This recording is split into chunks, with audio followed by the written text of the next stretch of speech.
is that new vehicle repair ticket that we started February the 7th, 3 p.m.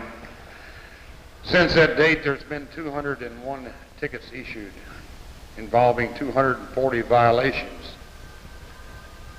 There has been 3 warrants issued for failure to comply with the 15-day warning. One person appeared as shown before in city court this morning, was charged for $5 in cost.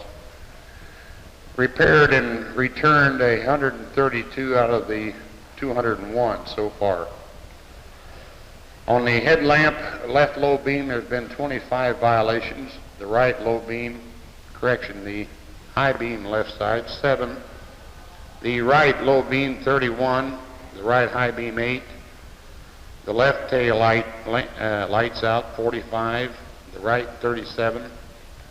Left stop light, 24. The right, 23. The tail lights left, 19. Right, 12. 6 on mufflers, 1 on license plate light, 2 on windshields, which is a total of 240 violations to date.